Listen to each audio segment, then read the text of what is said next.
Previous जो lecture था उसमें देखो क्या पढ़ा था हमने, एपी के बारे में पढ़ा था कि let a is first term and d is common difference and D is common difference of an AP arithmetic progression, then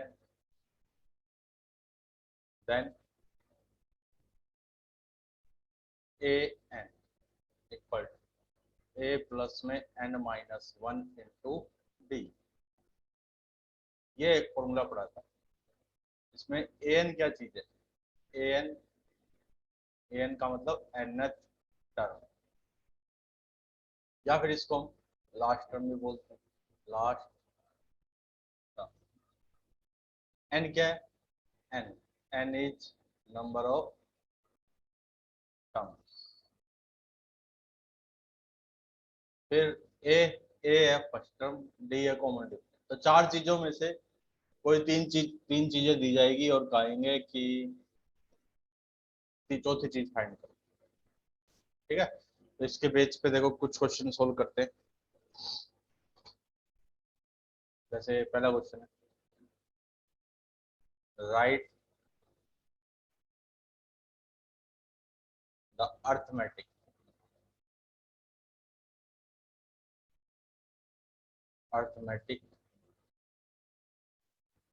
progression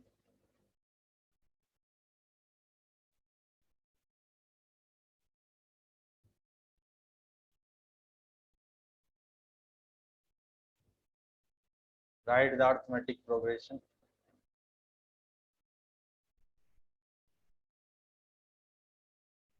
whose first term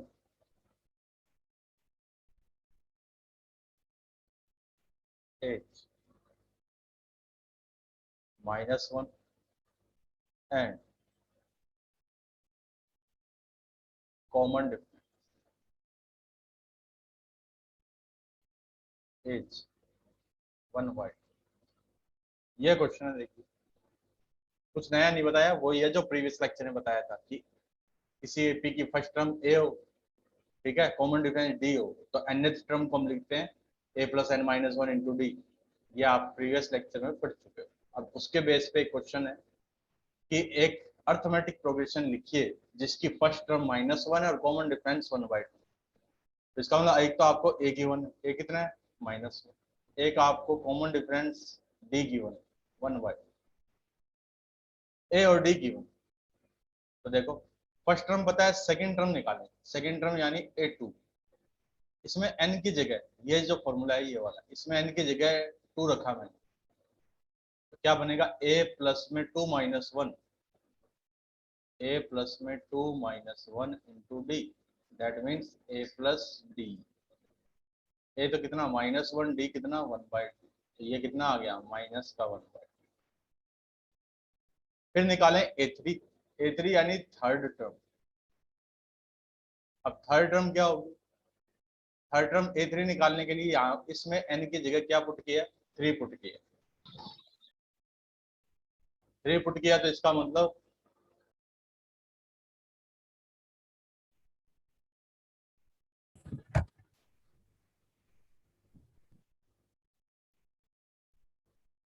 देखो a प्लस में 3 माइनस वन यानी 2d। अब ये याद रखो फॉर्मूला ये है a plus n minus one into D. अब आगे से ये ध्यान रखना, देखो जितना यहाँ पे लिखा है ना n, उससे एक कम यहाँ होगा। तो मैं अगर आपसे पूछूं a4 तो आप डायरेक्ट बताओ a प्लस 3d। मैं आपसे पूछूं a10 तो आप बताओ a प्लस 9d, यानी एक कम कर दो बस। मैं आपसे कहूं a15 का मतलब a प्लस 14d। ये बात सॉरी, ये बात समझ में आ गई इतनी?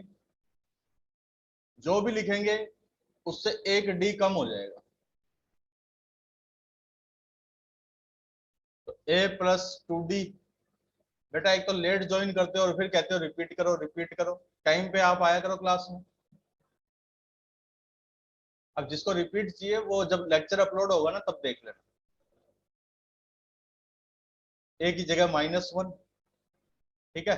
और डी की वैल्यू क्या थी? डी की वैल्यू थी 1/2, तो 2 इंटू 1/2, फिर -1 + 1 यानी 0। ये तो A3। एक और निकालते हैं A4। तो A4 देखो क्या लिखना चाहिए A4 को? A + 3d। ए की वैल्यू -1 प्लस में 3 इंटू 1/2, तो -2 + 3 तो 1/2। ठीक है, तो चारों की चारों हमने ये निकाल दिए। तो देखो एपी एपी क्या लिखेंगे? पहले फर्स्ट टर्म आएगी। फर्स्ट टर्म क्या है? -1। फिर सेकंड टर्म -1/2, फिर थर्ड टर्म 0, फिर फोर्थ टर्म 1/2 ऐसे। तो यानी ये है वो अर्थमेटिक प्रोग्रेशन जिसकी फर्स्ट टर्म तो -1 है एंड कॉमन डिफरेंस 1/2।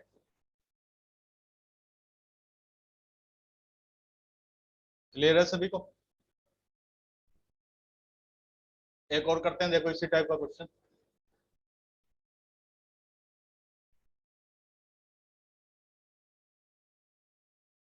ये right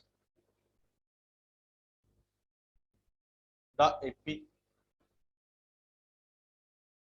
whose first term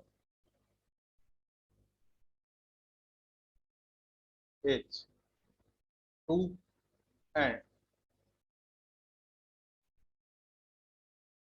common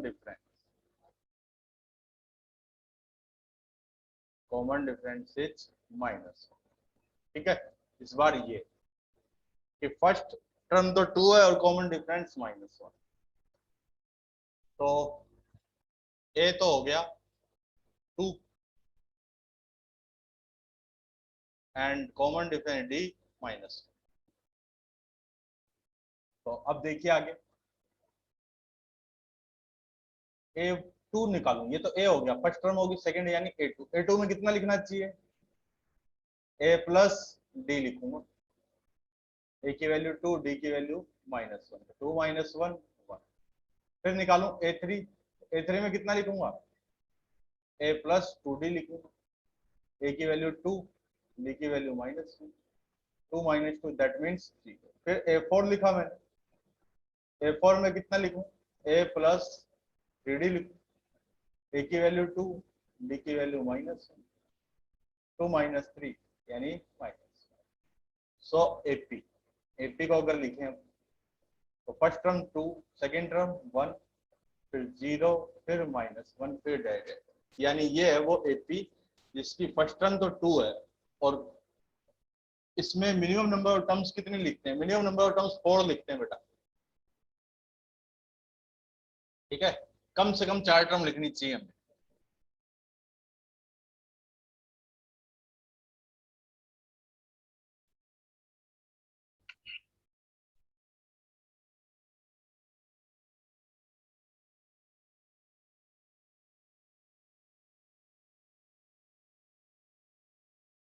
अब देखो एक और क्वेश्चन करें।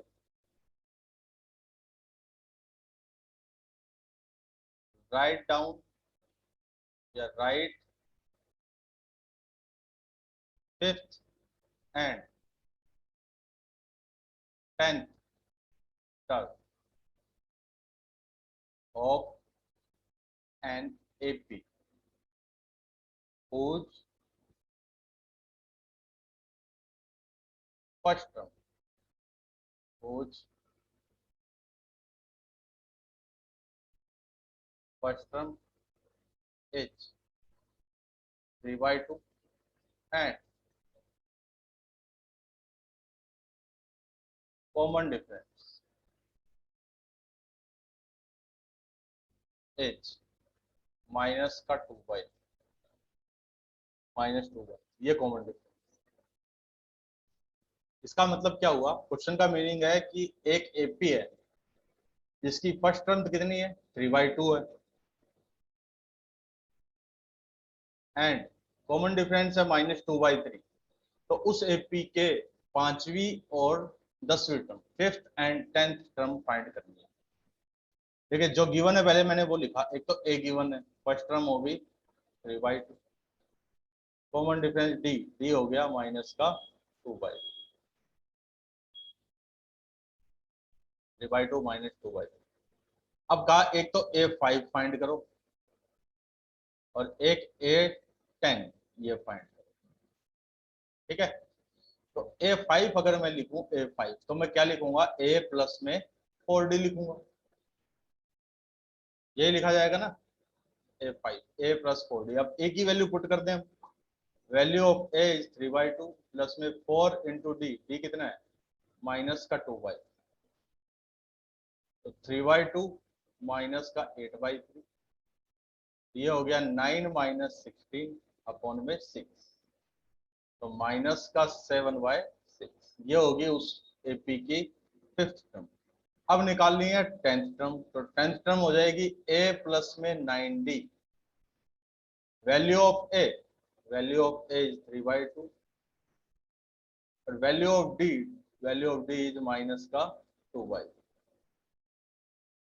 3/2, इस 3 ने इसको 3 टाइम्स कैंसिल कर दिया, तो 3 इंटू -2 -6, तो 3 माइनस 12 डिवाइड में ये हो जाएगा माइनस का 9/2। तो उस एपी की 5th टर्म तो है -7/6 एंड 10th टर्म है माइनस का 9/2। आई होप ये बात समझ में आ गई होगी आप, किसी को कोई डाउट इसमें बोलो।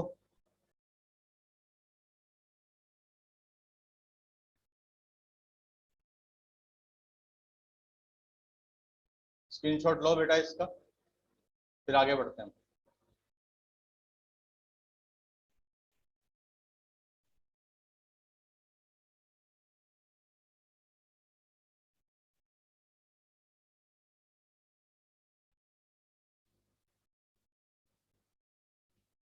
ओके, अब मैं स्क्रीन क्लियर कर रहा हूँ।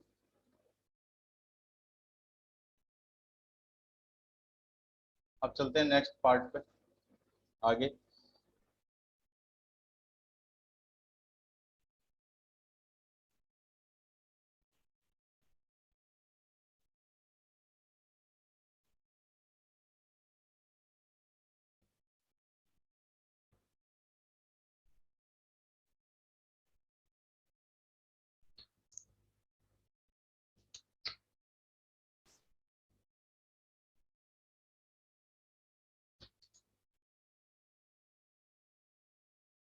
नेक्स्ट क्वेश्चन है,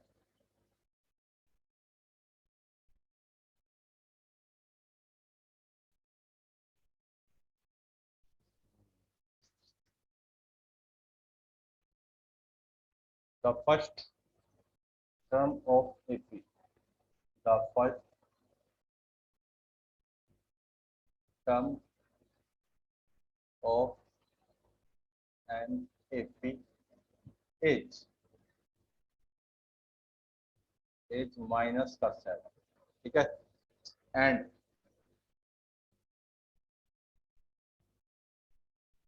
common difference is 5, find its 18th term and general term. अब जनरल टर्म किसको बोलते हैं, जनरल टर्म इसी को ही बोलते हैं, जो nth टर्म होती है उसी को जनरल टर्म बोलते हैं, ठीक है। तो क्वेश्चन में गिवन क्या है देखो, का फर्स्ट टर्म तो कितनी है माइनस का 7 है, कॉमन डिफरेंस डी कितना है, D5 है, ठीक है। कहा कि 18वीं टर्म यानी A18 ये पूछिए हमसे, क्या ये बताओ, और एक ए एन इसको बोलते हैं जनरल टर्म, जनरल टर्म भी बोलते हैं, nth टर्म भी बोलते हैं, लास्ट टर्म भी बोलते हैं, तो आप देखिए ए 18 अगर मैं लिखूं तो मेरे को क्या लिखना चाहिए, ए प्लस में कितना 17, यही होगा ना। अब देखो वैल्यू ऑफ ए -7 प्लस में 17 इंटू में डी, डी की वैल्यू 5। अब इसको मल्टीप्लाई करें अगर हम, ये हो गया -7 प्लस में 5 85 यानी 78, ये तो होगी 18 टर्म, यही आएगा ना। 15 इंटू 15 सॉरी 17 इंटू 5 है, हाँ 35 को 5, हाँ यही। अब देखिए आगे, फिर आगे पूछा ए एन, ए एन भी बताओ। तो ए एन क्या होता है, ए प्लस में n-1 इंटू डी। अब यहाँ पे ए तो है हमारे पास, ए कितना है -7, ठीक है।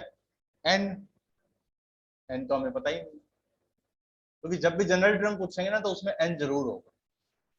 एन की जगह एन ही लिख दिया, n-1। डी, डी की वैल्यू, डी की वैल्यू 5। इसको सिंप्लीफाई करें तो -7 प्लस में 5n-5, तो -7 -5, ये हो गया 5n माइनस में 12। तो ये तो हो गई जनरल टर्म। तो दो आंसर हैं, एक तो ये पूछा था हमसे ए एन, ये जनरल टर्म है। एक पूछा था आपसे ए 18, 18वीं टर्म, तो 18वीं टर्म कितनी है, 78 है। इसमें कोई डाउट बोलो किसी को।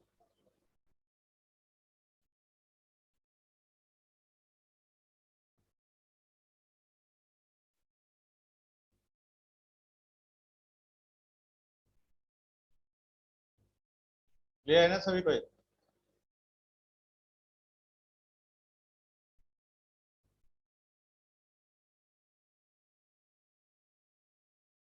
ओके, देखो इसका स्क्रीनशॉट लीजिए, फिर आगे बढ़े नेक्स्ट प्रॉब्लम पे। ले लिया, ओके। अब देखो नेक्स्ट प्रॉब्लम पे चलें, थोड़ी अलग टाइप की है वो, कि which term of the sequence, which term, sir दोबारा बैक करना। अब आप, चलो भाई दोबारा बैक कर लेते हैं।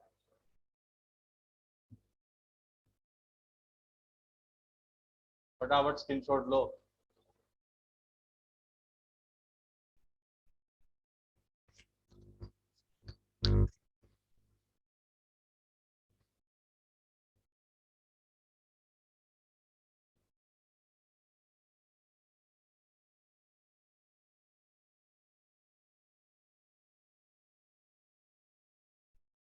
ले लिया, चलो ठीक है। अब लिखते हैं नेक्स्ट क्वेश्चन, विच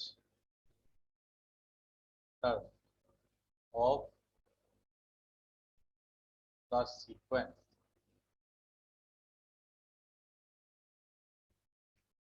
4, 9, 14, 19 इज 124 का इस सीक्वेंस में, ये एक सीक्वेंस लिखी, देखो एपी नहीं कहा, ये नहीं कहा कि इस एपी में, सीक्वेंस लिखा। अब सीक्वेंस तो कोई भी हो सकता है, वो एपी हो चाहे जीपी हो चाहे एचपी हो, या फिर ये तीनों ही ना हो, ऐसा भी हो सकता है कि तीनों ही ना हो। तो कहा कि इस सीक्वेंस में 124 कौन सी टर्म होगी। जैसे मैं कहूँ ना 19, 19 कौन सी टर्म है, फोर्थ टर्म है। जैसे ये है फर्स्ट टर्म, ये है सेकंड, ये है थर्ड, ये है फोर्थ। तो ऐसे 124 आएगा इसके बीच में। और वो 124 कौन सी टर्म है, 10वीं टर्म है, 50वीं टर्म है, 51th टर्म है, तो ये हमें बताना। क्वेश्चन समझ में आ गया सभी को, बोलो। क्वेश्चन की जो लैंग्वेज है उसका क्या मीनिंग है, ये समझ में आ गया सभी को। ओके, ठीक है। अब देखो, अब ये पता लगाओ कि ये जो सीक्वेंस गिवन है, क्या ये एपी? कैसे पता लगाते थे? Difference between two consecutive terms always constant in each AP, है ना? कि दो कंसेक्यूटिव टर्म्स के बीच का डिफरेंस हमेशा क्या होगा? कांस्टेंट होगा। तो अब आप ध्यान से देखो, मैं इन दोनों को माइनस करूं, 9 माइनस 4 5 होगा, 14 माइनस 9 ये भी 5 होगा, 19 minus 14 also 5. That means this sequence is an AP. इतनी बात तो हमें पता लगती है। अब ये पता लगाना है, हाँ 5 है तो इसलिए AP है डिफरेंस। अब देखो, अब हमें नहीं पता कि 124 कौन सी टर्म है, तो हमने एज्यूम कर लिया कि लेट 124 इज nth टर्म, ये एज्यूम कर लेंगे। जब हमें नहीं पता कि ये कौन सी टर्म है तो हमने कर दिया ये nवीं टर्म है ना? तो इसका मतलब क्या हुआ? an कितना? 124। और इसमें, इस सीरीज में a कितना है? a मींस फर्स्ट टर्म है, साफ साफ दिख रही है 4। d होता है कॉमन डिफरेंस, कितना निकाला था अभी? 5। अब देखो, अब आते हैं an के फॉर्मूले पे। an का फॉर्मूला क्या था? जनरल टर्म का, या कह दो n टर्म का, या कह दो लास्ट टर्म का। an था a प्लस में n माइनस 1 इंटू डी, 124। ये बात समझ में आ गई किसी को? इतने में किसी को doubt?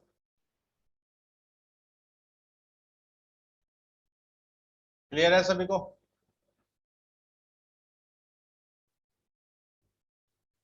Okay, now we will put value of a and d in this expression. So value of a is 4 n minus 1 into d, value of d 5, 124।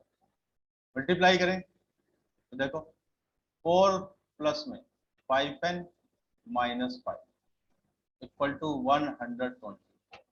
ये बना 5n, 4 minus 5 minus 1 equal to 124।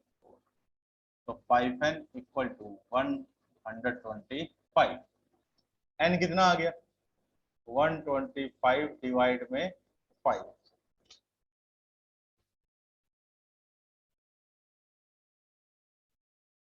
तो n equal to 25, n equal 25 आ गया।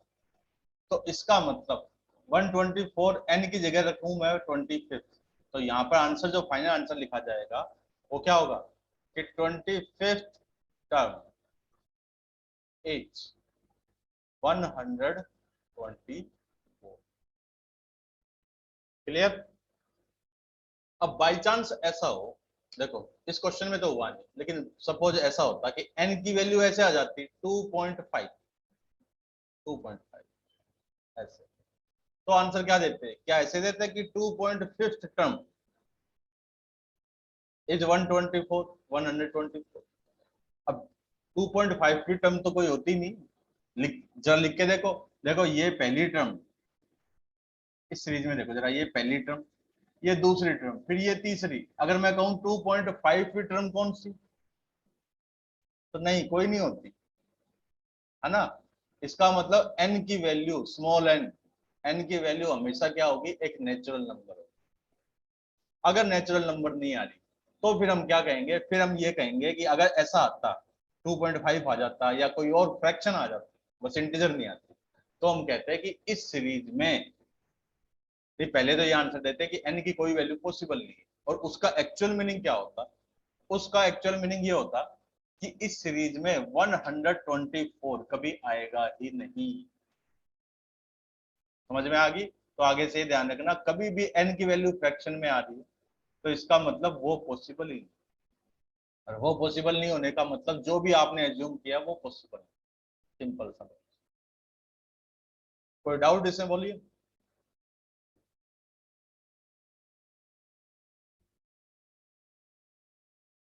AP में include होगा ही नहीं मतलब? हाँ, अगर n फ्रैक्शन आ गया, n जैसे आ गया 13/2 आया, तो इसका मतलब n 13/2 तो होगा ही नहीं ना कभी। 13/2 का मतलब कितना हो गया 6.5। अब आप 6.5 टर्म कौन सी होगी नहीं, या तो छठी टर्म होगी, या फिर छठी के बाद सीधा सेवंथ टर्म होगी, सिक्स टर्म होगी या सेवंथ होगी, इनके बीच की तो कोई टर्म होती नहीं। ठीक है, तो इसलिए जब कभी फ्रैक्शन आएगा, एन की वैल्यू फ्रैक्शन आ रही है, तो इसका मतलब जो भी आपने एज्यूम किया वो पॉसिबल ही नहीं है। अब देख लो आपने जो भी एज्यूम कर रखा होगा, तो इसका मतलब वो कभी पॉसिबल होगा ही। क्लियर है सभी को?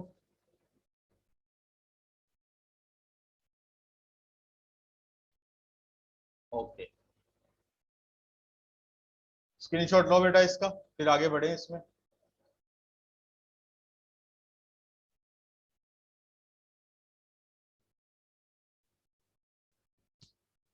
ले लिया क्या स्क्रीनशॉट सभी?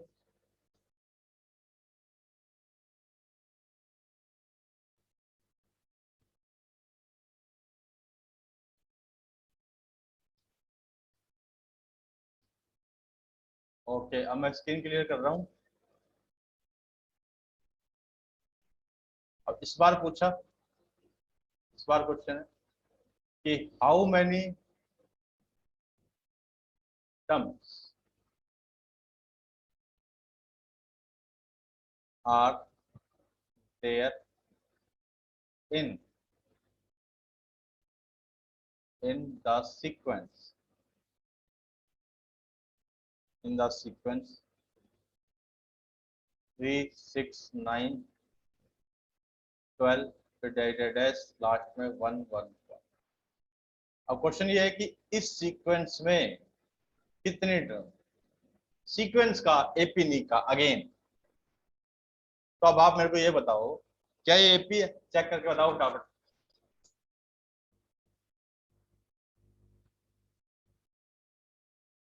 एपी है या नहीं? चलो, सबके जवाब आ रहे हैं yes, yes sir, yes yes sir. हाँ, तो एपी है। Why? Because 6 minus 3 3, 9 minus 6 also 3, 12 minus 9 also 3, है ना? अरे वाह, उसने तो बता भी दिया एक ने, तो वैभव ने, टोटल टर्म 37। क्या बात है। चलो, कि हाउ मेनी टर्म्स, देखो ये फर्स्ट टर्म होगी, ये सेकंड, ये थर्ड, ये क्या होगी लास्ट टर्म। इस बार हमें लास्ट टर्म गिवन है, जो गिवन है वो लिखते हैं पहले। एक तो ए गिवन है 3, और एक last term given, last last term है 1 1 1। कॉमन डिफरेंस हम निकाल सकते हैं, डी डी कितना है, वो भी 3 है। तो इस बार एन, एन है ये। हमने ये एज्यूम कर दिया कि let n terms, n terms in AP, in AP, यानी ये एज्यूम कर लिया इस एपी में एन टर्म्स है। अब एन निकालना है। तो देखो फॉर्मूला तो वही है, ए प्लस में एन माइनस 1 इंटू डी। इस बार क्या क्या दे दिया देखो आपको, इस बार ए एन दे दिया, ए दे दिया, डी दे दिया, एन पूछ लिया, यानी वही फॉर्मूला है, और चार में से कोई तीन चीजें गिवन है और चौथी पूछी। देखो 3 प्लस में n minus 1 into 3 equal to 1 1।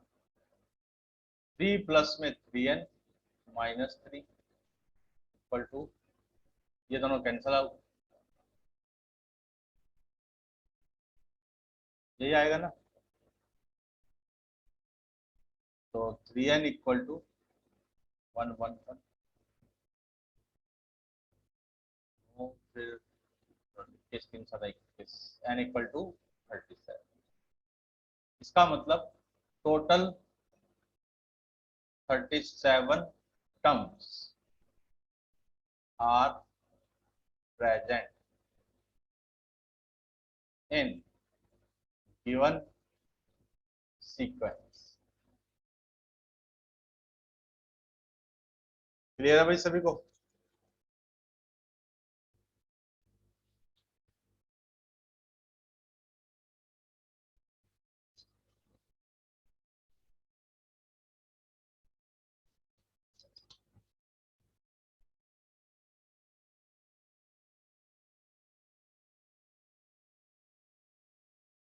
अब इसका स्क्रीनशॉट लीजिए, फिर नेक्स्ट प्रॉब्लम को सोल्व करते हैं।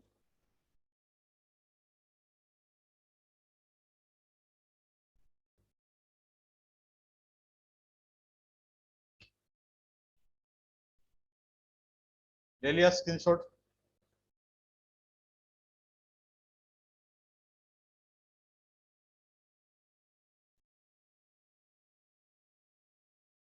ओके।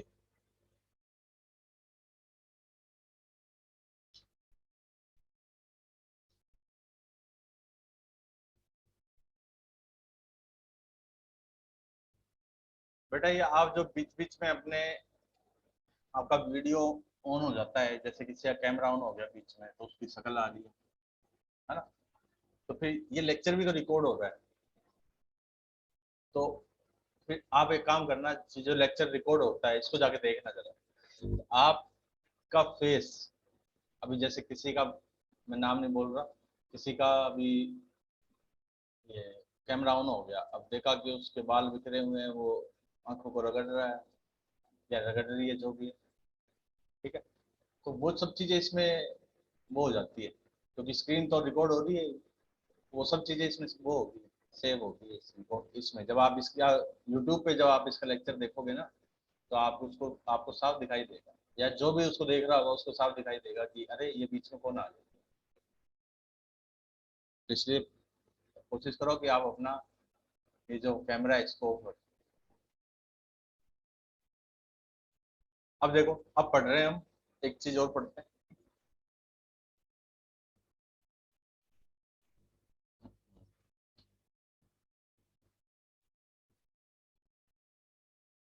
या चलो पहले एक क्वेश्चन करते हैं, ये तो कल ही पढ़ाएंगे। एक क्वेश्चन और कर लेते हैं, कौन सा करें?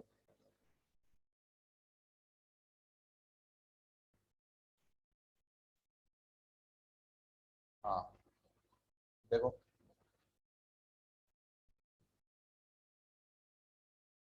आज के लिए बहुत है। ये कौन बोल रहा है? वैभव। आज के लिए बहुत तो कैसे बेटा? अच्छा, मैं आपकी अटेंडेंस दे दूं बेटा एक बार?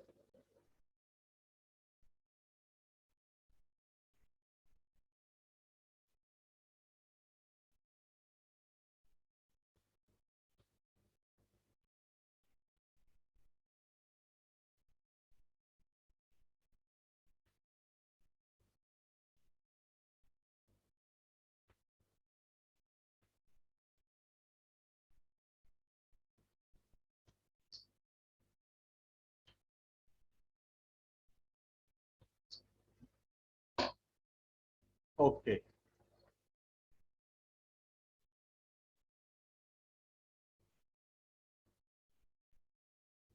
चलो ठीक है, आज के लिए इतना बहुत है। आज के लिए बहुत है, थक गए सर, अच्छा बड़ा थक गए तुम लोग। बैठे बैठे क्लास ले रहे हो, कुछ लोग तो लेटे लेटे क्लास लेते हैं, उतने में भी थक जाते हो आप लोग। बीच बीच में किसी का जब आपका कैमरा ऑन होता है तब दिखाई देता है कि कोई लेटा हुआ है, ऐसे आराम से लेटा हुआ है और फिर फोन देख रहा है ऊपर करके।